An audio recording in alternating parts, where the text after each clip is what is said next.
మీ ఎలాంటి వ్యాపార ప్రకటనలకైనా వెంటనే మా ఛానల్ సంప్రదించండి. ప్రస్తుతం మనతో పాటు ప్రముఖ ఆధ్యాత్మికవేత్త ఐకాన్ ఆస్ట్రాలజర్ గట్టుబల్లి సురేష్ బాబు గారు ఉన్నారు. వృషభ రాశి వాళ్ళందరికీ ఈ ఫిబ్రవరి మాసం ఏ విధంగా ఉంటుందో గురువుగారు అడిగి తెలుసుకుందాం. నమస్కారం గురుగారు. జై శ్రీమన్నారాయణ. సో ఫిబ్రవరి మాసం వృషభ రాశి వారి పరిస్థితి ఏంటి గురుగారు? ఎవరికి ఎలా ఉండబోతుంది, ఎటువంటి జాగ్రత్తలు తీసుకోవాలి, సో దానికి సంబంధించిన పరిహారాలు కూడా తెలియచేయండి. ముఖ్యంగా మన ద్వాదశ రాశుల వారి అందరికీ కూడా జై శ్రీమన్నారాయణ. అలానే మనకి 2020 సంవత్సరం ఫిబ్రవరి మాసం ద్వాదశ రాశుల్లో ఒకటి వృషభ రాశి.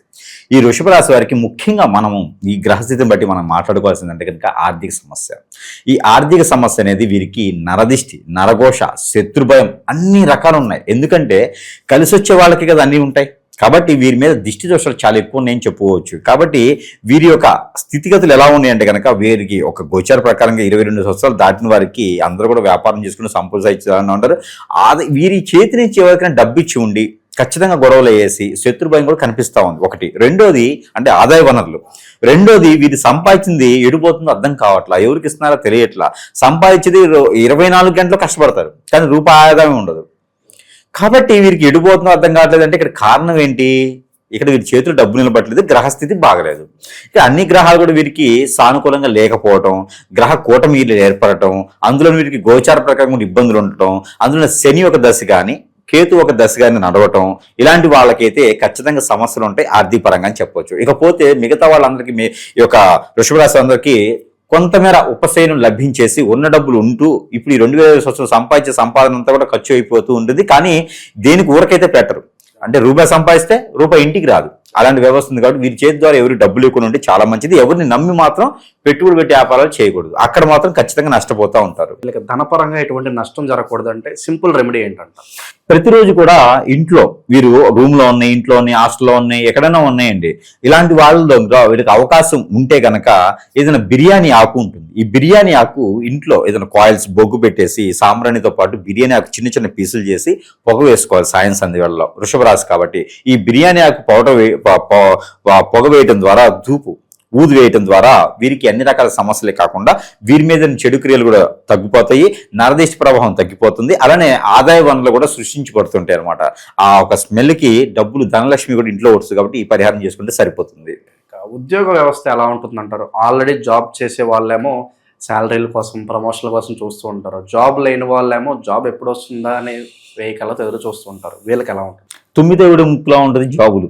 వృషభ రాశి కాబట్టి వీరికి జాబ్ చేసేది ఎక్కువగా ఆలోచించరు. ఎవరైనా చేస్తారు జాబు. ఈ వృషభ రాశి వాళ్ళు చిన్న పెద్ద జాబులు చేయరండి. ఏకంగా ఉంటే ఇక వీళ్ళు కంపెనీలకి డైరెక్టర్లు గాను, ఎండీలు గాను, చైర్మన్లు గాను, కనీసం హెచ్ఆర్లాను ఒక మెయింటైన్ చేసే లెవెల్లో ఉంటారు తప్పితే చిన్న చిన్న జాబులు చేయరు. అసలు వీరు ఏదైనా కంపెనీలకు వెళ్ళారంటే వీళ్ళ తర్వాతనే ఎవరైనా అందరూ కూడా వీళ్ళ తర్వాత ఉంటారు. కాబట్టి వీళ్ళ జాబుల్లో ఇబ్బంది లేదు. వృషభ రాశి వారికి ఎలాంటి గ్రహస్థితి కూడా జాబులకి ఇబ్బంది ఏం లేదు. వీరికి వెంటనే చదువు అయిపోగానే జాబ్స్ అయితే వస్తాయి కావాలనుకుంటాం. అలా రావట్లేదంటే వేరే సమస్య ఉన్నట్టు అర్థం. వృషభ రాశి వారికి జాబ్ ఖచ్చితంగా వస్తుంది, వారు అనుకుంటే సాధిస్తారు. కానీ జాబ్ రాలేదయ్యా, తిరుగుతున్నారు, కాళ్ళు అరిగిపోయేలాగా, చెప్పులు అరిగిపోయేలా, షూ అయిపోయేలా తిరుగుతున్నారంటే జాబ్ సమస్య కాదు, ఏదో ఉన్నట్టు వాళ్ళకి ఏదో జరుగుతున్నట్టు అర్థం. ఇది వేరే సమస్య. కానీ ఇంకా నిరుద్యోగులు ఉన్నారు, జాబ్ సరిగా రావట్లేదు, ఇంకా ఏం చేయాలో అర్థం కావట్లేదు అనుకుంటే కనుక ప్రమోషన్ కోసం చూసే వాళ్ళు ఉంటారు. అంటే అదే నిరుద్యోగులు జాబ్ కోసం, జాబ్ చేసే ప్రమోషన్స్ కోసం, ప్రమోషన్ చేసే విదేశీయానంకి జాబ్ ప్రకారంగా ఏదైతే ప్రమోషన్స్ కావాలో, ఏదైతే వాళ్ళకి మంచి స్థాయి కావాలో, ఇంక్రిమెంట్స్ కావాలా, ప్రమోషన్స్ కావాలి, ఇవన్నీ కూడా చూసుకోవాలంటే కనుక చిన్న పరిహారం చేసుకోవచ్చు. దానికి కూడా అవ్వకపోతే మాత్రం ఖచ్చితంగా నాలాంటి వాడిని ఖచ్చితంగా సంప్రదించాల్సిన విషయం ఏది. ఇక వీరు చేయాల్సిన కనుక అమ్మవారి గుడిలో కుంకుమ చేయించుకొని ఆ కుంకుమను ధరించుకొని కనుక జాబ్కి ఇంటర్వ్యూకి వెళ్ళాలి. ఇంటర్వ్యూకి వెళ్ళలేకపోతున్నానండి, అక్కడ బాగా మర్చిపోతున్నానండి అంటే కనుక నీకు జాబ్ చేయకుండా ఎవరో నిన్ను ఇబ్బంది పెడుతున్నారని అర్థం. అది మాత్రం గురు దగ్గరికి రావాల్సిందే. ఇక కుటుంబ పరంగా ఎలా ఉంటుంది? ఈ రోజుల్లో చూస్తున్నాం, ఎంత త్వరగా పెళ్లి చేసుకుంటున్నారు అంత త్వరగా విడిపోతున్నారు. ప్రధాన కారణాలు ఏమండొచ్చు? ఓవరాల్గా ఈ రాశి వాళ్ళకి లవ్ అండ్ అఫెక్షన్స్ పరంగా ఏ విధంగా ఉంటుంది? వీళ్ళు లవ్ చేస్తూ ఉంటారండి, అందరిని చారదీస్తూ ఉంటారు. ఒకరితో ఆగదు వీళ్ళ లవ్. వీళ్ళది చాలా విశాలమైన హృదయం. వృషభ రాశి కాబట్టి విశాలమైన హృదయం అనమాట. వాళ్ళు వాళ్ళు వాళ్ళు వాళ్ళు అందరూ కావాలి వీరికి. ప్రేమను అందరినీ పంచుతూ ఉంటారు. గుళ్ళో ప్రసాదంలాగా నైవేద్యాన్ని తీసుకుని ప్రసాదంలా పంచుతూ ఉంటారు వీళ్ళు. కాబట్టి వీరికి ఒక దగ్గర ఆగిపోరండి. అంటే అలా అని చెప్పేసి వీళ్ళకి ఎఫ్ఐఆర్స్ ఉంటాయా అనుకోవచ్చు, లేదు.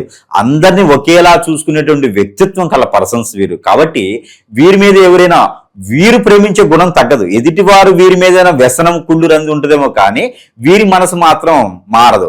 వీరికి స్వచ్ఛమైనటువంటి నీలి ఛాయలో ఉన్నటువంటి బంగారం లాంటి మనసు అన్నమాట వీళ్ళది. కాబట్టి వీరికి నిలువెత్తు ప్రేమ ఉంటుంది వీరి దగ్గర. కాబట్టి వీరి ప్రేమను పొందే అదృష్టం మనకెంతవరకు ఉందని మనం చూసుకోవాలి. ఎవరికి ఏం కావాలనేది కూడా అన్ని సమకూర్చగలటువంటి కెపాసిటీ, క్యాపబిలిటీ, అదృష్టము, అవకాశము ఈ యొక్క వృషభ రాశి వారి దగ్గర ఉంది. కాబట్టి వారిని చెయ్యి అందుకోవడం అనేది ఎదుటి వాళ్ళ అదృష్టం. ఇక భార్యాభర్తల మధ్య నిలబాట్లు అంటారా, వీరికి ఒక రకంగా చెప్పాలంటే వృషభ రాశి వారు చాలా మేధావులు, తెలివి కలవారు, ఏదైనా సాధించగలుగుతారు, మొండి పట్టుదల ఉంటుంది, అందరిని మనాంత కలుపుకుంటారు. కాబట్టి వీరికి ఎదుటి వాళ్ళ వల్ల మూడో వ్యక్తి రావడం వలన అక్కడ ఏరే రాశిలో ఉన్నటువంటి భార్య అయినా భర్త అయినా మూడో వ్యక్తి వీళ్ళకి చెడు వ్యసనంతో ఒకటిగా ఉండకూడదు, విడిపోవాలి అనే భావనతో చేసేటువంటి వాటి వల్లనే పానకంలో పుడకలాగా రాళ్ళేయడం వల్లనే వారిద్దరి మధ్యన గొడవలు అవుతాయి, విడిపోతారు. గ్రహరీత్యా ఎప్పటికీ కూడా వృషభ రాశి వారు విడిపోరు, వేరే తప్పులు చెయ్యరు, ఏదున్నా ముక్కుసూటిగా ఉంటారు, నిలదీసి మాట్లాడతారు, గ్రూప్ రాజకీయాలు చెయ్యరు, ఏ చేసినా నిజాయితీగా నీతిగా నియమంగా చేసేటువంటి పద్ధతులు ఉన్నాయంటే కనుక వృషభ రాశి వారి సొంతము. కాబట్టి వారి మీద తప్పులు పెంచడానికి లేదు, తప్పు చేసినా నిజాయితీగా చెప్తారు. కాబట్టి వారి మీద ఎలాంటి గ్రహాలు ఏం చేయవు. ఎదుటి వారు మాత్రమే చెప్పుడు మాటలు విని వారిని అనడంతో ఒప్పుకోరు, ఊరుకోరు, వినరు. కాబట్టి అలాంటి భార్యాభర్తలకి ఎక్కువగా గొడవలు అయిపోయేసి విడిపోయేసి, శత్రుబలు ఎక్కువైపోయి విడిపోయేసి, మూడో వ్యక్తి రావడం విడిపోయేసి, కోర్టు వరకు వెళ్ళే సమస్యలు అయితే ఖచ్చితంగా గురువు దగ్గర రావాల్సిందే. లేదు చిన్నపాటికి ఇప్పుడిప్పుడే రాసుకుంటుంది, చిన్నపాటిగా ఉంది అంటే కనుక వారు చిన్న పరిహారం చేసుకోవచ్చు. రావి చెట్టు, వేప చెట్టు ఉంటాయి కదా, ఇవి రెండు ఉన్న దగ్గర కళ్యాణం చేయొచ్చు. 9 పోగులు దారం వేసి 3 చుట్లు చుట్టొచ్చు. అక్కడ ఏదైనా ప్రమిది పెట్టి దీపారాయణ చేయొచ్చు. అలా చేసుకునేటైతే కొంచెం మేర వీరికి భార్యాభర్తల మధ్య అన్యోన్యత పెరుగుతుంది. అలానే ఆలయాలు, ఏదైతే సాయిబాబా గారి ఆలయం ఉంటుందో అక్కడ ఊబిలో కొబ్బరి బొండ వేస్తే కూడా వీరికి భార్యాభర్తల మధ్యన ఎడబాటు భారం అనేది కొంచెం మీద తగ్గుతుంది. సో ఈ టైంలో ఇన్వెస్ట్మెంట్ చేయొచ్చు అంటారా? కొత్త వ్యాపారాలు మొదలు పెడితే కలిసి వస్తుంది అంటారా? అలానే వృషభ రాశి వారికి ఈ యొక్క ఫిబ్రవరి మాసం 2020 సంవత్సరంలో వ్యాపార నిమిత్తంగా కొత్తగా పెట్టుబడి పెట్టబోవడానికి ఖచ్చితంగా లేదు అని అయితే చెప్పొచ్చు. వీళ్ళకి ఏప్రిల్ మాసం నుంచి బాగుంది. 2020 సంవత్సరం ఏప్రిల్ నుంచి పట్టిందల బంగారమే, ఎవ్వరు ఆపలేరు వీళ్ళని. కాబట్టి ఈ 2 మాసాలు కూడా వీరు కొత్తగా పెట్టుబడి పెట్టకుండా ఉండి ఉన్నటువంటి వ్యాపారాలు కొనసాగిస్తే మంచిది. పార్ట్నర్షిప్ వ్యాపారాలు కూడా అంతగా కలిసి రావు. ఎవరన్నా వచ్చి నమ్మిస్తే కూడా అది మోసపూరితం అని నమ్ముకోవాలి వీరు. ఇంకా బెట్టింగ్ లాంటి వాటిలో కూడా ఇన్వెస్ట్మెంట్ చేయకూడదు. కొత్తగా వ్యాపారాలు ఏం చేయకపోవడం మంచిది. ఒకవేళ చేయాలనుకునే ఏదైనా టీ షాపులు తక్కువ పెట్టుబడులతో ఉంటే పోతిపోయా అట్లా అనుకుని చేసుకోవాలి కదా, ఏదో శాశ్వత కాలం ఉండేలాగైతే చేయకూడదు. ప్రస్తుత రోజులు ఎలా నడుస్తుంది అంటే, మనం ఎదుగుతుంటే శత్రువులు ఎక్కువైపోతున్నారు. చిన్న వస్తువు కొనుక్కున్నా కూడా వాడు బాగా ఎదిగిపోతున్నాడు అని చెప్పి నరఘోష, నరదిష్టి ఇంకా ఎక్స్ట్రీమ్కి వెళ్ళిపోయి మన మీద చెడు క్రియలు చేపిస్తున్నారు. వీటికి పరిష్కారం ఏంటంటారు? ఈ జాతకాల్లో ఉండవు. వృషభ రాశి గారు కాదు, ద్వాదశ రాశులకు ఎవరికి కూడా మనము చాలా వీడియోస్ చెప్తా ఉన్నాం, చాలా మంది అవేర్నెస్ తీసుకొస్తున్నాం. ఇప్పుడు ఆల్రెడీ కొంతమేర జనాలు కూడా ఎవరు గురువులు, ఎవరు కాదు, ఎవరు దొంగ మాట చెప్తున్నారు, ఎక్కడ పని అవుతుంది కూడా జనాలు కూడా గమనిస్తూ ఉన్నారు. కాబట్టి ఖచ్చితంగా మన వీడియో చాలా మందికి చేరుతున్నాయి. చాలా మంది మన దగ్గర నుంచి రెమెడీస్ తీసుకున్న ప్రత్యక్షంగా పరోక్షంగా కూడా మనల్ని సంప్రదిస్తున్నా కూడా ఎంతో మందికి అవకాశాలు కనిపిస్తున్నాయి. వాళ్ళకి ఉన్నట్టు చెడు చాలా దగ్గర మందికి వెళ్ళి మోసపోయి తిరిగి మీ దగ్గరికి వస్తారు. ఏం చేస్తారు, ఆలయాలన్నీ అయిపోయిన తర్వాత కాశీకి వెళ్ళినట్టుగా గురువులందరూ అయిపోయిన తర్వాత సురేష్ గుర్తు వస్తున్నారు జనానికి. కాబట్టి సరే పోనీలే, అట్లన్నా మనము సేవ చేసుకునేటువంటి భాగ్యం కలుగుతా ఉంది. కాబట్టి మన వల్ల ఇంకో నలుగురు బాగున్నారంటే చాలు. కాబట్టి ఇక్కడ మూడో వ్యక్తి ఉండడం వల్ల మనం చేసే మంచి కార్యాల వల్ల, మంచి పనుల వల్ల పేరు ప్రఖ్యాత వచ్చేలాగా ఉంటుంది. కాబట్టి మన ఫ్రెండ్స్ కావచ్చు, కొలీగ్స్ కావచ్చు, బంధువర్గంలో ఎవరు కూడా సహించుకోలేని పరిస్థితుంది ఈ రోజుల్లో. అలాంటి వారు మనం ఏం చేయించండి క్రియలు ఇవన్నీ కూడా అనుకుంటారు అందరూ. మన జాతకం తెలియదా అండి? జాతకం ఉంటుంది కదా, ప్రతిదీ జాతకంలో ఉంటుంది. అంటే నా జాతకం 40 సంవత్సరాల ఆయుష్ ఉందని 20 సంవత్సరాలకి లారీ ముందు నిలబడితే ఎలా ఉంటుందని ఉండదు కదా. కాబట్టి జాతకం వేరు. జాతకం మనం ఎదగడానికి దోషాల ప్రకారంగా, గ్రహాల ప్రకారంగా దోషాలు తీర్చుకుంటే అది న్యూట్రల్గా చేసుకోవచ్చు. కానీ కొన్ని క్రియలు ఉంటాయి, ముళ్ళుతోనే తీయాలని మనం జీవితం ఎదగకుండా, మన వంశం ఎదగకుండా, మన తరతరాల వాళ్ళు కూడా కింద స్థాయిలో ఉండేలా చేసేటువంటి క్రియలు కొన్ని ఉన్నాయి. ఆ క్రియలు చేయిస్తే కనుక ఖచ్చితంగా మన ఎదుగుదలకి ఎవరు అడ్డం పడరు. ఎటువంటి క్రియలు అంటారు అవి? హిప్నటిజం ఉంటుంది, బ్లాక్ మ్యాజిక్ ఉంటుంది, వశీకరణ ఉంటుంది, చాతబడి ఉంటుంది, భాగముఖి, భానుమతి, అష్టదిబ్బందన, స్పిరిట్, మందు పెట్టడం, మందు తీరు, ఎన్నో రకాల విద్యలు ఉన్నాయి. వారి యొక్క భాష బట్టి, వారు చేసే విధానం బట్టి ఎన్నో రకాల క్రియలు ఉన్నాయి. ఇవన్నీ కూడా మనం ఏం చేపిస్తారా అంటే ఖచ్చితంగా చేపిస్తారు. ఇవన్నీ ఉన్నాయంటే ఖచ్చితంగా ఉన్నాయి.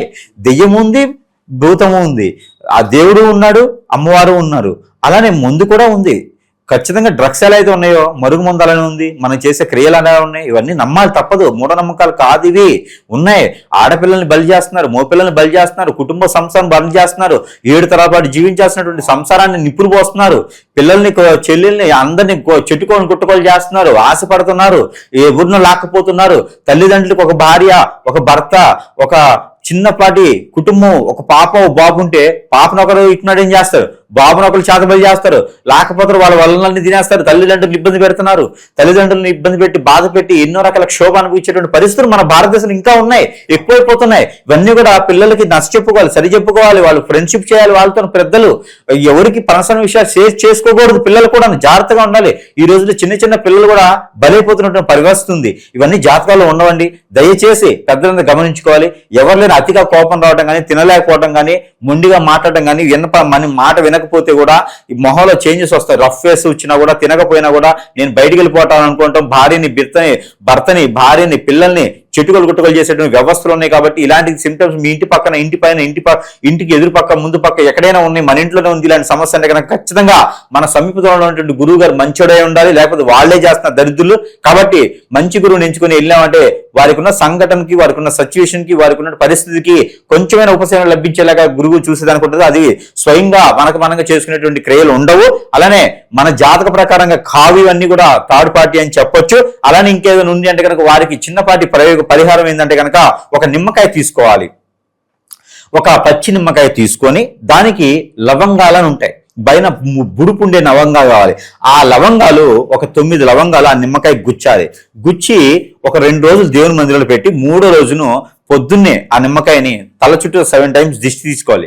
మళ్ళీ అదే నిమ్మకాయ సాయంత్రం 7 టైమ్స్ పైనుంచి కిందకి దిగదాల్చుకోవాలి. ఈ నిమ్మకాయ తీసుకెళ్ళి ఎక్కడ పాడేడు నీటిలో కానీ, పొదలుగా చెట్లలో కానీ వేయాలి. దీని ద్వారా వారికి కొంతమేరైన ఉపశమనం లభ్యపడుతుందని నమ్మొచ్చు.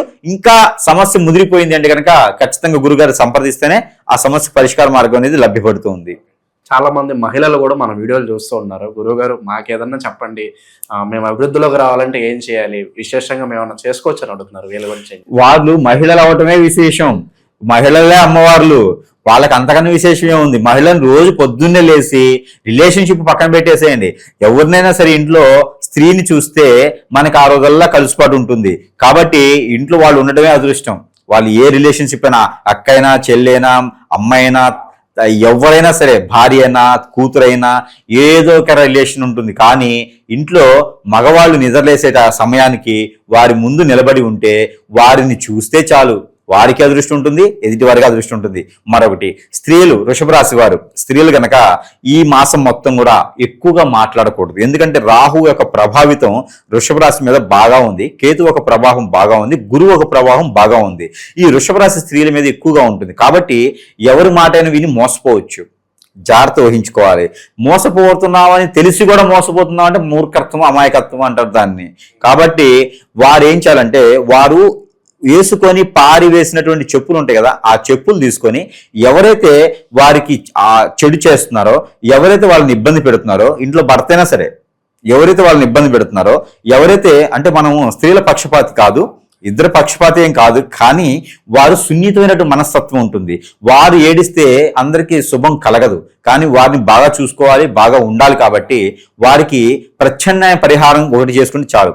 వారు వాడి వదిలేసినటువంటి చెప్పులు ఉంటాయి, ఆ చెప్పుల్ని వారు తీసుకొని, ఎడంకాల చెప్పు కానీ కుడిచాల చెప్పు తీసుకొని, వారికి ఎవరి మీద అయితే కోపం ఉందో, ఎవరి మీద అయితే తప్పు చేస్తున్నారో, అంటే మగవారు కావచ్చు, ఇంకెవరైనా కావచ్చు, పరస్త్రీ ఎవరైనా కావచ్చు, ఎవరైనా తప్పు చేస్తున్నారా, కోపం ఉందా, అప్పు ఇచ్చారా, రావట్లేదా, మాట పడుతున్నారా, జాబులో వెసులుబాటు లేదా, పలానా వాళ్ళ వల్ల మీ పని అయిపోతుందా, మీకు చిన్న రెమెడీ ఏంటంటే, వృషభ రాశి స్త్రీలకైతే పాత చెప్పులు బాగా వాడి వదిలేసారు, ఆ చెప్పులు తీసుకుని వాళ్ళయే ఆ చెప్పులు తీసుకొని ఎవరైతే ఇబ్బంది పెడుతున్నారో వాడి పేరు రాయాలి, వెనక ముందు రెండు పక్కలు రాయాలి. స్కెచ్ రెడ్ పర్మనెంట్ మార్కర్ ఉంటుంది, అది తీసుకొని రెడ్ కలర్ మార్కర్ తీసుకొని వెనక వైపు ముందు వైపు వాళ్ళ పేరు రాయాలి. వాళ్ళ దగ్గర నుంచి నాకు ఉపశమనం లభ్యపడాలి, వాళ్ళ దగ్గర నుంచి నాకు మంచితనంగా కావాలి, నాకు ఫ్రెండ్లీగా ఉండాలి. చెడు వాళ్ళు మాత్రమే, ఎవరో నాకు సల్మాన్ ఖాన్ కావాలి, షారుఖ్ ఖాన్ కావాలంటే కాదండి. మన పక్కన ఉన్న వాళ్ళు, మనకి ఇబ్బంది పెట్టిన వాళ్ళు ఇబ్బంది పడటానికి కాదు, మన దగ్గర నుంచి దూరం అవడానికి మాత్రం పనిచేస్తుంది. మిమ్మల్ని ఇబ్బంది పెట్టిన వాళ్ళు కానీ, మీకు అవ్వాల్సిన పని అవ్వకపోతే, డబ్బులు రాకపోయినా, జాబ్ రాకపోయినా, వెసులుబాటు లేకపోయినా, ఏ సమస్య వచ్చినా దాని మీద రాయాలి. రాసి ఎక్కడైనా రోడ్డు మధ్యలో పడేయాలి. అలా ఇసిరేయాలండి. రోడ్డు పక్కనే ఉండి రోడ్డు మధ్యలోకి ఇసిరేయాలి. వీళ్ళు రోడ్డు మధ్యలోకి వెళ్ళారంటే ఆ టైంలో ఏదో ఒకటి వచ్చిందంటే మళ్ళీ ప్రమాదకరం. రోడ్డు పక్క నుండి రోడ్డు మధ్యలోకి ఇసిరేస్తే అది వచ్చేపోయే వెహికల్స్ ఉంటాయి, అవి తొక్కుతూ ఉన్నప్పుడు మన సమస్య అంత త్వరగా అవుతుంది అని అర్థం. కాబట్టి అది చేస్తే సరిపోతుంది. ఇది చేస్తే వీరికి లేడీస్ సరిపోతుంది. వీళ్ళకి కలిసి వచ్చే నెంబర్ కావచ్చు, కలర్ కావచ్చు ఏంటంటారు? ఇక వృషభ రాశి వారిని మనం చూసినట్టు కనుక ఆరెంజ్ కలర్ బాగుంటుంది వీరికి, బ్లూ కలర్ ఇంకా బాగుంటుంది, స్కై బ్లూ కలర్ చాలా బాగుంటుంది ఈ మాసం మొత్తం కూడా. ఇక వారికి కలిసి వచ్చే నెంబర్ అయితే కనుక 9, 4 ఈ 2 నెంబర్ కూడా అద్భుతంగా ఉంటాయి లక్కీ నెంబర్కి మాసం మొత్తం కూడా. ఇకపోతే వృషభ రాశి వారికి కలిసి వచ్చే వారం శుక్రవారం, గురువారం ఈ 2 వారాలు కూడా అద్భుతంగా ఉంటాయి. కాబట్టి వీరందరూ కూడా చిన్నపాటి పరిహారాలు చేసుకుని అదృష్టవంతులు అయ్యేదానికి అవకాశాలు ఉన్నాయి. కాబట్టి ఆ పరిహార నిమిత్తం కూడా అందరూ ఓవరాల్ గా ఇవన్నీ కూడా మనం చెప్పిన వాళ్ళ అవసరానుసారంగా ఇక ఏ రంగంలో ఉన్న వారైనా చేసుకోవాల్సిన పరిహారాలు ఉంటాయి కదా, అవి వీరేంటంటే గనక ఎక్కడైనా ఒక్క రోజున మంగళవారం లేదా బుధవారం రోజున వినాయక స్వామి వారికి అర్చన లేదా అభిషేకం లేదా హోమం, లక్ష్మీ గణపతి హోమం, యజ్ఞ యాగ జప తపములు ఏమైనా చేయొచ్చు. లక్ష్మీ గణపతికి ఎక్కడైనా ఉంటే గనక బట్టలు, పొట్టు వస్త్రములు సమర్పిస్తే కూడా వీరికి అష్టైశ్వర్య ప్రాప్తి కలుగుతుంది. విఘ్నాలు ఉన్నటువంటి పనులు కూడా విఘ్నాలు లేకుండా అయిపోతాయి. ఓవరాల్ గా వృషభ రాశి వారి పరిస్థితి ఈ మాసం ప్రత్యేకంగా ఎలా ఉంటుందో అద్భుతంగా వివరించారు. ధన్యవాదాలు.